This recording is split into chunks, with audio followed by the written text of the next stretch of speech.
সন্ধ্যা, আপনাদের সাথে আছে আমি লায়লা ফারহানা অরিন। প্রিয় দর্শক শ্রোতা, কার্তিকের এই সন্ধ্যায় সবাইকে আমন্ত্রণ জানাচ্ছি শুভ সন্ধ্যার আজকের আয়োজনে। শুভ সন্ধ্যায় আজ থাকছে চলতে থাকা প্রদর্শনী, শ্রদ্ধাঞ্জলি, এনটিভি হাইলাইটস এবং ভাস্কর ও চিত্রশিল্পী হামিদুজ্জামান খানের সঙ্গে আলাপচারিতা। প্রথমেই চলতে থাকা প্রদর্শনী।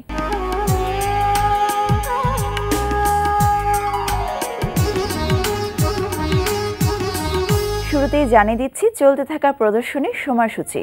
মোহাম্মদপুর ইকবাল রোডের কলা কেন্দ্রে প্রদর্শিত হচ্ছে প্রমিতি হোসেনের একক চিত্রকলা প্রদর্শনী ইনসাইড আউট। প্রতিদিন বিকাল 5টা থেকে রাত 8টা এই সময় প্রদর্শনী চলবে 10 নভেম্বর পর্যন্ত। এবার মৃত্যু দিবসে শ্রদ্ধাঞ্জলি।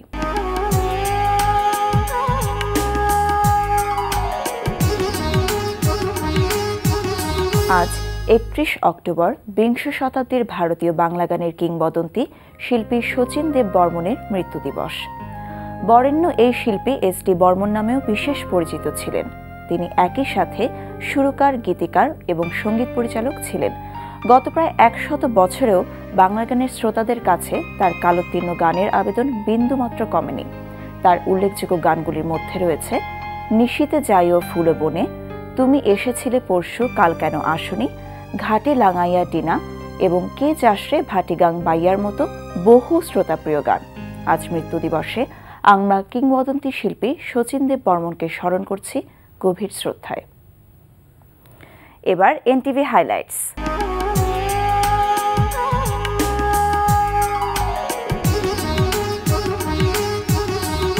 জানিয়ে দিচ্ছি কি কি থাকছে এনটিভির রাতের অনুষ্ঠান সূচিতে। সন্ধ্যা 6:45 থাকছে গৌতম মণ্ডলের প্রযোজনায় তথ্য ও প্রযুক্তি ভিত্তিক অনুষ্ঠান সাইটেক ওয়াচ।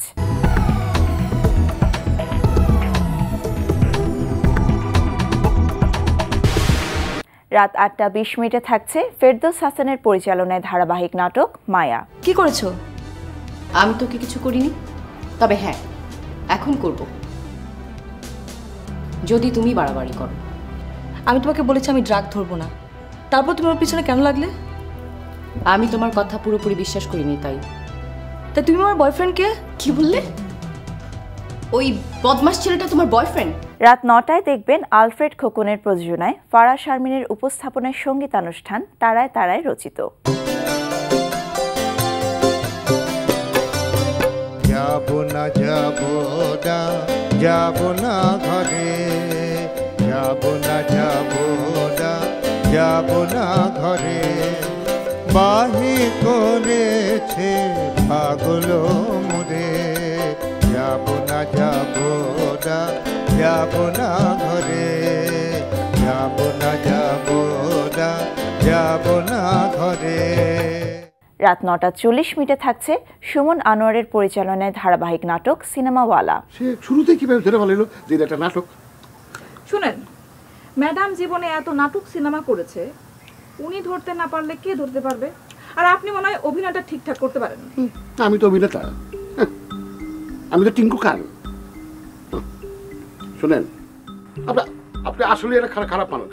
রাত 11:30 দেখবেন শিশির সালমানের পরিচালনায় অনুষ্ঠান অ্যাডভেঞ্চার ম্যান।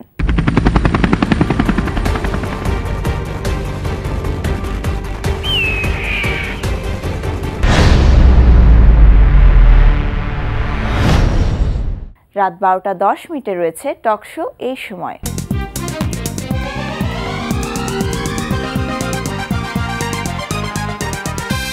এই ছিল এনটিভি রাতের অনুষ্ঠান সূচি। এরপর আসছি আলাপচারিতায়।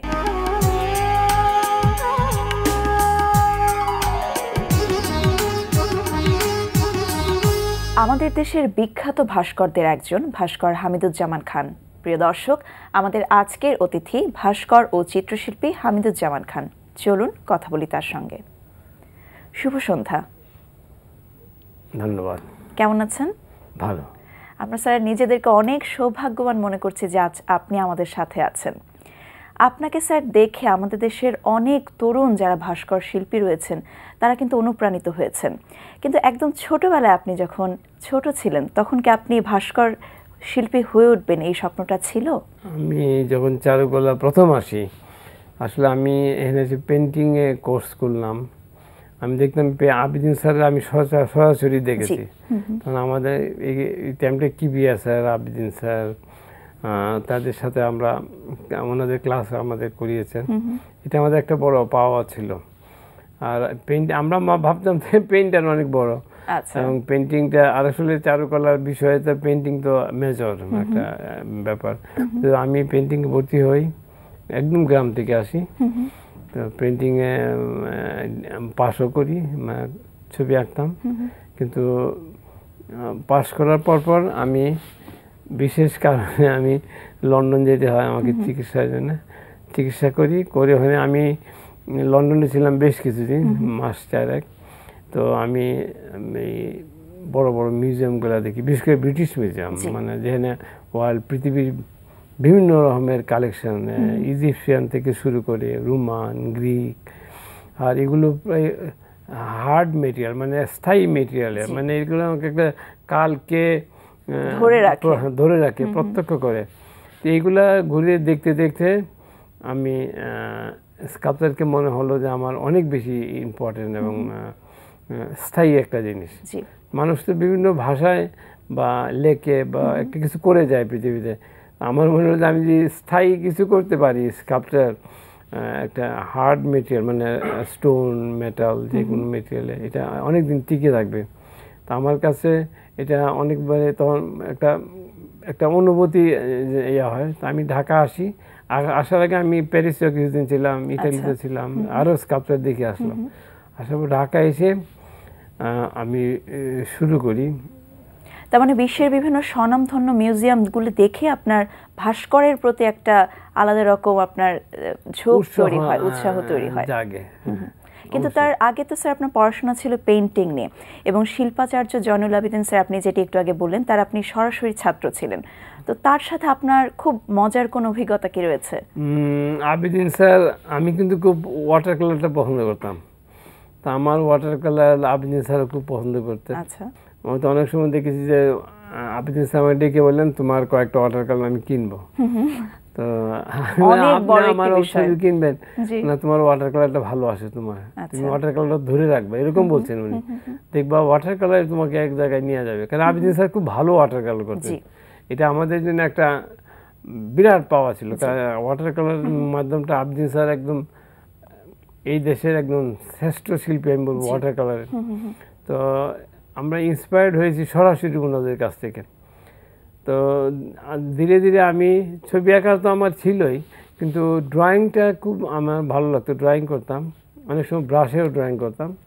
তো স্কাল্পচারের সাথে ড্রয়িংয়ের একটা কোথাও একটা প্রয়োজনীয়তা বা সামঞ্জস্যতা আছে আমি মনে করি।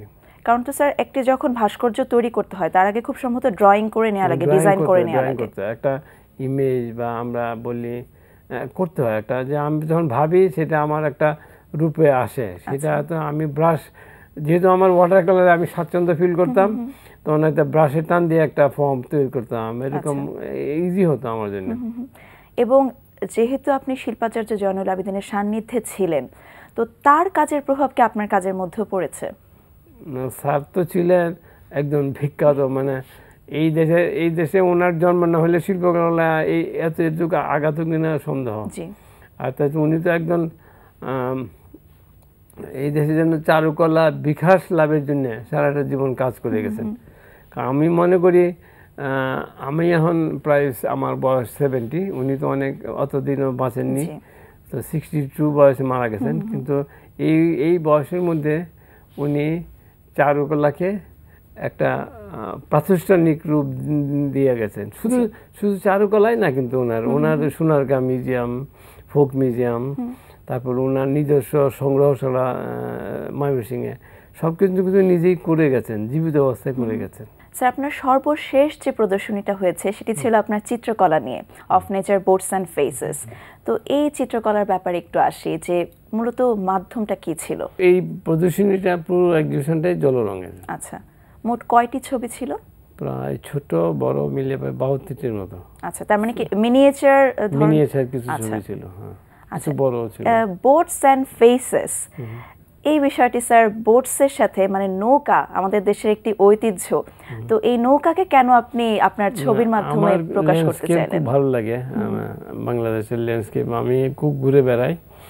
আমি সুন্দরবন গেছি অনেকবার, 15 থেকে 16 বার। আচ্ছা, তো আসলে আমাদের বাংলাদেশকে দেখতে হলে ঘুরতে হবে, বিশেষ করে নৌকায় বেড়াতে হবে।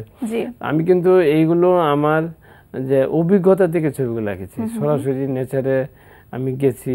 এই যে একটা অভিজ্ঞতাগুলো আমি আমার জলরঙে ধরার চেষ্টা করেছি। আচ্ছা স্যার, বর্তমানে আপনি নিশ্চয়ই সামনের কোনো প্রদর্শনী নিয়ে ব্যস্ত আছেন, এই বিষয়ে একটু জানতে চাই। আমি এই এক্সিবিশনটা হলে অনেক হয়তো ভাবতে পারে যে আমি এতগুলো এক্সিবিশন করছি, কিন্তু আমি একটা এক্সিবিশনের সাথে আর একটা এক্সিবিশনের কাজেরও কোনো মিল থাকে না, অনেক বেশি ভ্যারিয়েশন দেখা যায় আপনার কাছে। আমি এর আগের এক্সিবিশনটা ছিল আমার স্টোন, এটা ওয়াটার কালার।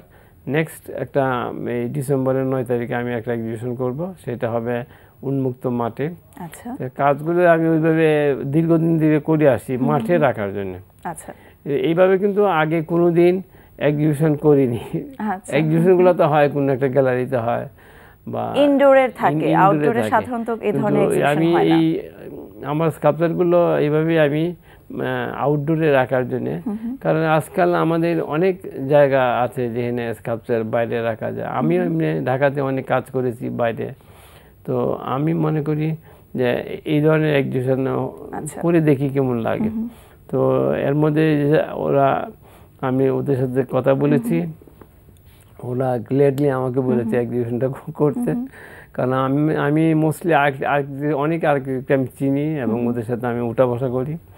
তো মনে হয় এখানে একটা ভিন্ন ধর্মের এক্সিবিশন আমি করতে পারবো।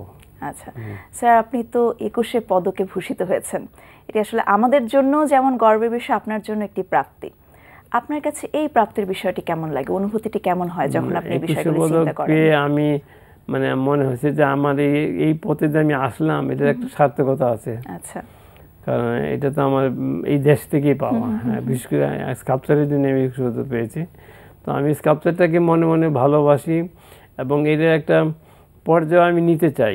যেমন আমি চিন্তা করছি যে আমার ছোটখাটো একটা পার্কের মতো থাকবে, শুধু স্কাল্পচার নিয়ে। আচ্ছা, তো এটা আমি এইগুলা কিন্তু ভাবলে একদিনে তো হয় না, অনেক সময় বিষয়, অনেক পরিকল্পনা। এটা আমি ভাবছি আজকে অন্তত 25 বছর যে কিছু করব। সাথে আমার আমার ওয়াইফও স্কাল্পচার করেন, আমরা দুজন মিলেই ভাবছি যে আমরা আমাদের কাজগুলা একটা সুন্দর জায়গায় রেখে একটা পার্কের মতো করি। লোকজন আইনে দেখাতে পারবো যে একটা খালি জায়গায় যে স্কাল্পচার আসে, তো এটা একটা ভিন্ন মাত্রা যোগ হয়। তো এরকম একটা করার চিন্তা। এই যে এখন যে কাজগুলো করব, এইগুলোর আবার আমি আমার ওই পার্কে, যেটা পার্ক বলছি এত বড় পার্ক না, কিন্তু ছোট হলেও তো আমি কিছু করার চিন্তা করছি, যে একটা কিছু এক্সাম্পলও তৈরি হবে, চেষ্টা করে যাচ্ছি। স্যার, আমরা দর্শকরা অপেক্ষায় থাকবো যে আমরা খুব শীঘ্রই সেই পার্কটি দেখতে পাবো এবং আমাদের জন্য সেটি উন্মুক্ত হবে। স্যার, আমাদের ঢাকা শহরে এবং দেশের অন্যান্য স্থানের যে একজন যদি বলি যে সবচেয়ে দর্শনীয় যে স্থানগুলি রয়েছে এবং ঢাকা শহরকে সুন্দর করে তোলার ক্ষেত্রে কিন্তু আপনার ভাস্কর্যগুলো অনেক বড় একটি অবদান রেখেছে। ঢাকা ভার্সিটি, আমরা টিএসসিতে আপনার যে ভাস্কর্যটি রয়েছে এবং বঙ্গভবনের মতো জায়গা আপনার ভাস্কর্য স্থান পেয়েছে, জাহাঙ্গীরনগর ইউনিভার্সিটিতেও রয়েছে। স্যার, এই বিষয়টিকে আপনি কিভাবে দেখেন? না, আমি তো বাইরে গিয়ে অনেক কাজ করেছি, সাউথ কোরিয়া গেছি অনেকবার এবং অলিম্পিকেও স্থান পেয়েছি, আমার একটা কাজ আছে। এছাড়া আমি অনেকবার গেছি, কিন্তু যখন আমাদের দেশে একটা কাজ করি বড় স্কেলে, আই ফিল প্রাউড, মানে এটা আমার খুব গর্ব লাগে। সে ইউটিসি ভবন, একটা এত উঁচু ভবন, তার ভিতরে আমাদের দেশে একটা কাজ এনে আমি করতে পারছি। কারণ বিল্ডিংটা তো একটা বিশ্বমানের বিল্ডিং, একটা নাম করা একজন আর্কিটেক্টের মোস্তফা খালিদ পলাশের বিল্ডিং। তো এখানে যখন আমরা একটা স্কাল্পচারও এবার আমাদের দেশে থেকে একটা সুন্দরভাবে বিফিটিং উইথ দ্য স্পেস এবং বিল্ডিংয়ের সাথে যে বিফিটিং করে একটা স্কাল্পচার বসাতে পারছি, প্রায় 32 ফিট বড়। 32 ফিট, কারণ এই যে জায়গাটা হলো 50 ফিট বাই 50 ফিট একটা দেয়াল, এবং এর মধ্যে গ্রানাইট লাগানো আছে। ওর মধ্যে স্কাল্পচারটা আমরা ঝুলিয়ে রেখেছি। স্কাল্পচারটার ওয়েটই প্রায় 1 টনের উপরে, কিন্তু এটা যে আমরা এখানে বসালাম for permanent, it will stay for long time. তো এগুলো তো করতে পারছি বলে আমার আনন্দ লাগে। এছাড়া আমার একটা কাজে বসালাম বাংলাদেশ ব্যাংকের সামনে। এটা তো 32 তলা বিল্ডিং, ঢুকতে একটা স্কাল্পচার, দুইটা হাত একসাথে এরকম জড়িয়ে আছে, মানে প্রটেক্ট করতেছে একটা বাংলাদেশের যে সিম্পল। তো এগুলো আমাদের দেশে করতে পেরে আমি আনন্দিত। আর এই কাজগুলো হয়তো দীর্ঘ মেটেরিয়ালটা এরকম আমরা ইউজ করতেছি যে অনেকদিন থাকবে, পার্মানেন্ট হিসেবে থেকে যাবে। যে জিনিস আমি এতদিন দেখছিলাম যে স্কাল্পচার এতদিন টিকে আছে, এগুলো যদি আমার কাজ যদি ভালো হয়, কাল দিয়ে হতে পারে, আশা করি দেখা যায়। এই জন্য আমার স্কাল্পচারটা করে আমি আনন্দ পাই। আসলে স্যার আপনার কাজের পরিধি এত বেশি ব্যাপক, এই স্বল্প সময়ের মধ্যে আসলে প্রত্যেকটি বিষয় নিয়ে কথা বলাও সম্ভব নয়। তারপরে স্যার আপনি আমাদের এখানে এসেছেন, আমাদের সাথে সময় দিয়েছেন, আপনাকে অনেক ধন্যবাদ। তোমাকে অনেক ধন্যবাদ, এনটিভি অনেক ধন্যবাদ আমাকে ডাকার জন্য। প্রিয় দর্শক, কথায় কথায় আমরাও চলে এসেছি অনুষ্ঠানের শেষ প্রান্তে। আমাদের সঙ্গে যোগাযোগের ঠিকানা প্রযোজক শুভ সন্ধ্যা, এনটিভি বিএসসি ভবন, 7 তলা 102 কাজী নজরুল ইসলাম এভিনিউ, কারওয়ান বাজার, ঢাকা 1215। আমাদের ইমেইল অ্যাড্রেস shubhasondha@ntvbd.com। প্রিয় দর্শক, এনটিভিতে সম্প্রচারিত সংবাদ ও অন্যান্য সকল অনুষ্ঠান দেখতে লগ ইন করুন www.ntvbd.com এ। সবার সুস্থ, সুন্দর ও নিরাপদ জীবনের প্রত্যাশায় আজকের মতো এখানেই শেষ করছি। শুভ সন্ধ্যা।